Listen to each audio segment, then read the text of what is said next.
Iyo umuntu akivuka nta kindi kidushishikarira kumva kitari ukuvuga ngo yibarutse amahoro, impundu zikavuga, ariko hari ikintu kimwe buri wese ahita agirira amatsiko yo kumva ku mwana wavutse. Ikintu cya mbere ni amakuru, nk'uko tugiye kubibona muri icyo kiganiro. Amakuru ya mbere umuntu wese ahita ashaka kumenya ku mwana wavutse ni ukwibaza ngo yibarutse iki, ni umuhungu cyangwa ni umukobwa. Ucyumva ibi ngibi wahita utekereza ko tugiye kuvuga ibijyanye n'ivuka ry'abana. Oya, ahubwo tugiye kurebera hamwe uburyo bw'ibika amakuru, ku buryo amakuru amara igihe kirekire mu mutwe w'umuntu, cyangwa se icyo twita Longterm memory. Tuguhaye ikaze kuri YouTube channel yacu Inzobere TV Show.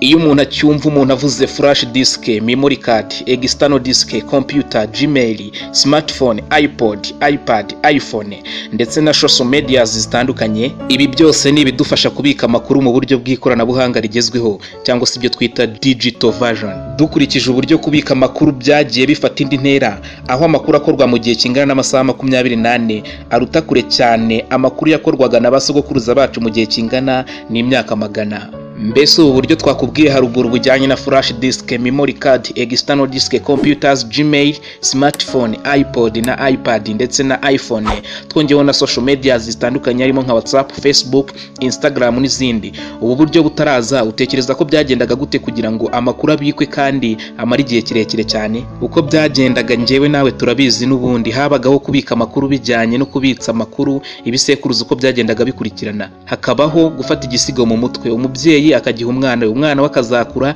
cya gisigo kitarahindukaho n'inyuguti n'imwe yaragifashe mu mutwe nk'uko yamubwiye, ari imikarago myinshi cyane, nawe akagiha umwana we.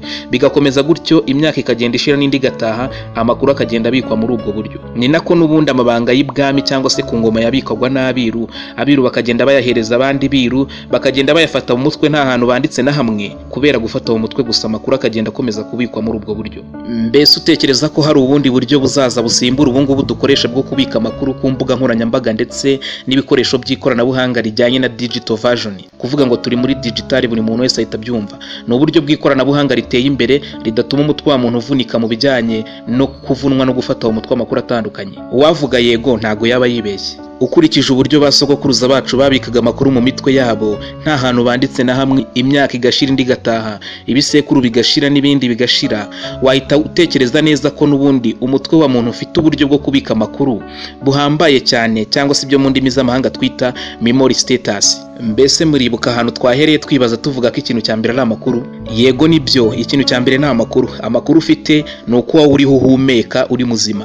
Mbese byagenda bite mu gihe amakuru yawe wabitse ku mbuga nkoranyambaga cyangwa se ukayabika kuri Gmail, smartphone yawe uramutse uyabuze? Njyewe nawe nta kindi twahita dutekereza, watekereza abahaka, cyangwa se ko hari uwakwinjiriye muri Gmail yawe cyangwa irindi koranabuhanga ukoresha akagusibira amakuru cyangwa se akayakwiba akayajyana. Cyangwa se ubundi buryo watekereza ko ayo makuru ahantu yarabitse nabi cyane. Ibi ngibi bikaba ari byo byayateye gusibama, cyangwa se bikaba ari byo byagizeho ingaruka kugira ngo uyabure yose. Mbese wese utekereza ko uburyo amakuru abitswemo bishobora kuyagiraho ingaruka? Nibyo koko, ntago wibeshye, icyo wavuze nicyo.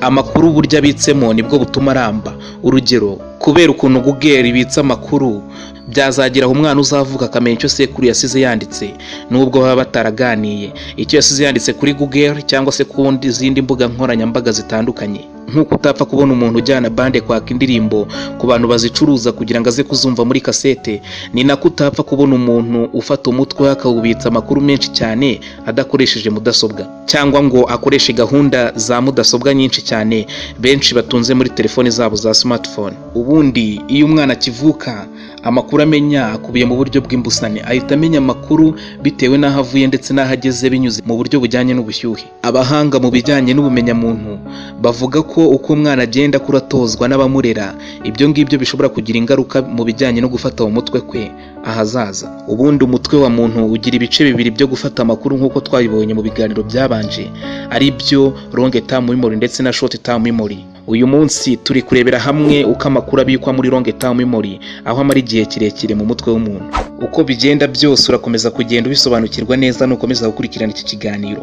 Uburyo bwo kubika amakuru mu mutwe w'umuntu bikorwa mu byo twita etape cyangwa se uduce dutoya, utwo twita slots mu ndimi z'amahanga. Ubundi ubusanzwe nk'uko abahanga mu bijyanye n'imitekerereze ya muntu babivuga, umuntu agira uduce dutoya turindwi tujyanye no kubika amakuru cyangwa se utw'abahanga bita slots mu ndimi z'amahanga. Noneho uhise umenya impamvu abantu bafata nomero za telefone mu mutwe bagiye bahuje imibare badafashe umubare umwe, ahubwo bagafata imibare 3, 2 bagenda bakora amatsinda y'imibare akaba ariko bafata mu mutwe. Yego nibyo, impamvu abantu bagenda bafata imibare 3 ya telefone cyangwa 2 bakayihuza nuko slots zigize umuntu mu bijyanye no gufata mu mutwe cyangwa se muri status ari 7.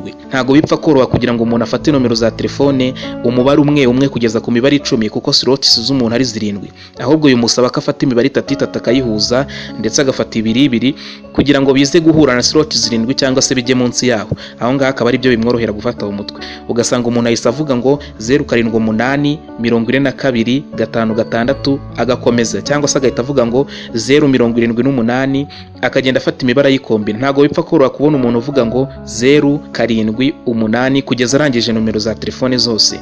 Ibi ngibi biterwa nuko slots z'umuntu ari 7. Akoresha uburyo ki araza gutandukanya ya mibare mu matsinda kugira ngo bize kuza munsi ya 7 cyangwa se biwane n'amatsinda 7. Izi slots cyangwa se utwumba tw'uduce 7 tujyanye n'ubwonko bw'umuntu mu bijyanye no kubika amakuru nitwo tugize ubwo bwonko n'ubundi. Ushobora kwibaza ngo bigenda bite kugira ngo umuntu afate umubare umwe wa nomero za telefone uko ari 10 awubike mu mutwe cyangwa se afate imibare y'indangamuntu mu mutwe umwe ku wundi. Ahangaha rwose umuhanga witwa Ivan Pavlov yahise abisubiza neza mu ngirangingo ye yise classical conditioning. Uyu muhanga Ivan Pavlov mu ngirangingo ye yise classical conditioning avuga ko hari amakuru dufata mu mutwe kubera akamenyero. Ahangaha twagwa nk'urugero, umuntu uhora yuzuza urupapuro ku kazi cyangwa se ifishi ku buryo budahinduka. Umuntu uhura n'ikibazo cy'imibare mu kizamini yabanje kwitoza agahura nacyo neza bisa nk'icyo yitoje igihe kirekire cyane. Umuganga w'inzobere uvura indwara akaba yimazemo imyaka myinshi cyane abivura, cyangwa se umwarimu wigisha chapitre imwe imyaka myinshi cyane. Uyu muhanga akomeza avuga ko hari amakuru tubika mu mitwe yacu kuko ari akamenyero. Mbese wibaza ibyaba mu gihe ya fishi cyangwa se chapitre cyangwa se indwara n'ibindi twavuze haruguru biramutse bihindutse? Iyo biramutse bihindutse wa muntu wabikoraga n'ubundi ntagakomeza kubikora nk'uko yabikoraga, ahubwo harongera hakabaho kwiga ndetse no kwihugura bundi bushyashya. Mbese wibaza impamvu ufata mu mutwe ijwi ry'umuntu ku buryo niyo akoresheje indi nomero ya telefone udafite guhamagara uhita ubimenya nta gihe bigusabye. Mbese ubimenya bitewe n'iki? Biterwa nuko iryo jwi rye ribitsa ahantu ari nk'amakuru mu mutwe wawe, nta gushidikanya ubwonko buhita bukora ishakisha cyangwa se icyo twita search mu ndimi z'amahanga neza, bigahita bitombora ko ryajwi ari rya rindi bihuye neza. Ahangaha nta n'iby'igihumbi by'iminota bigufata kuko ni amakuru aba abitse ahantu y'igihe kirekire uhita umenya neza. Ibi ngibi n'ubundi ntago bitandukanye cyane nuko uzi izina ryawe. Umuntu witwa Empero bahamagara Empero agahita amenya ko ari Empero nyine akitaba. Ahangaha ntago bitandukanye cyane nuko bavuga inzobere TV show ugahita umenya ko ari YouTube channel ikugezaho ibiganiro byiza kandi ku gihe, kuko ayo makuru hari anabitse mu mutwe yafashe mu mutwe. Ntago bigufata igihe kirekire guhita umenya ngo inzobere TV show ni YouTube channel ikugezaho ibiganiro byiza kandi ku gihe. Nanone kandi abahanga mu by'imitekerereze ya muntu bavuga ko hari ukubika amakuru bitewe n'uburyo twayafashe cyangwa se n'uburyo twayasobanukiwe. Dore uko bigenda. Amakuru abikwa bitewe n'ibyiyumviro twayagizeho, twebwe ubwacu ntago dupfa kuyibagirwa. Mbese wari wagira ahantu waguye ukavunika, ukihagera ukumva ha hantu wavunitse harakuriye cyane? Mbese wari wagira ahantu wabonye imodoka igusha umuntu cyangwa se igonga umuntu, ukihagera ako kanya ugahita ubyibuka neza nk'icyo gihe biba, ukagenda witonze gake gake? Ibyo byose nta kindi kibitera, ni uburyo twabitsemo ayo makuru. Nanone kandi urubuga rwitwa mental health status rwavuze ko hari ukubika amakuru bitewe n'ingaruka z'ibyo twebwe ubwacu twakoze, cyangwa se ibyo mu ndimi z'amahanga twita operant conditioning. Ukabona umwana mutoya ari kurya umunyenga ku giti yakozeho umushibuka, kuko wigeze kubikora uri umwana mutoya ukabikora maze ukagwa ukababara, cya giti kikakugusha hasi ukababara cyane, ugahita umubuza cyane kuko ibyo ngibyo byigeze kukubaho, ugahita urahira na rimwe kutazongera kubikora mu buzima bwawe. Hari ahantu ayo makuru wahise uyabika kubera ko byabaye binyuze mu ngaruka z'ibyo wakoze. Uwo mwana nawe uhita ubyibuka nka cyagiye neza ubikora uri mutoya, ugahita umubwira ko kurya umunyenga ku giti cy'umushibuka ari bibi cyane. Nawe ayo makuru agahita yabika, akamenya ko ari bibi, ntazongere kubikora, cyangwa se yajya abikora akitonda agashaka igiti kitari umushibuka gikoze neza. Ibi ngibi byose bituruka ku kubika amakuru. Birasa naho mu gihe twabika amakuru neza mu mitwe yacu dukurikije izi steps twagiye tubona, cyangwa se uduce twagiye tubona muri iki kiganiro, abantu bakora ibyuma by'ikoranabuhanga cyangwa se abatekinisiye bakora amatelefone, twabaremera inkuru mbi kuri bo yo kuvuga ngo nta muntu uzongera kwibagirwa password ya telefone, nta muntu uzongera kwibagirwa password ye ya nomero ya konte. Ndetse mu gihe twaba twubitse amakuru neza, ntabwo twazongera kugira ibibazo byo kwibagirwa kwa hato na hato, ndetse no kwibagirwa utuntu duke duke, nko kwibagirwa mu kwandika amagambo kubera ko mudasobwa ihita yatuzanira tutararangiza kuyandika. Birasa naho mu gihe twabika amakuru neza mu mitwe yacu, ubuhanga n'ubushobozi bw'ubwonko bwacu mu bijyanye no gufata mu mutwe bwaziyongera, maze amakuru tuyabika neza, bigatuma ubwonko bwacu bugira ireme bwite rijyanye no gufata amakuru. Iki gice cya kabiri cy'ikiganiro kijyanye na memory status, twareberaga hamwe uburyo twabika amakuru akajya muri Longterm memory, cyangwa se uburyo azajya amara igihe kirekire mu mutwe wa muntu. Ni ahangaha tugisoreje. Turagushimiye cyane we wagikurikiranye. Niba waracitswe n'ibiganiro byabanje, reba hasi muri video, ndetse n'ibiki kiganiro wagikunze cyane wagisangiza bagenzi bawe, ukora share, ndetse ukibuka gukanda like kuri YouTube channel yacu. Ndetse niba utarakora subscribe, turagushishikariza kuyikora kugira ngo ujye ukomeza ubona ibiganiro byinshi tuba twabateguriye kandi bijye bigenda bikugeraho ku gihe kuri YouTube channel yacu Inzobere TV show. Iki kiganiro cyacu nakagaruka kuri YouTube channel yacu. Ngewe ndi MP Robertin Joha Bless.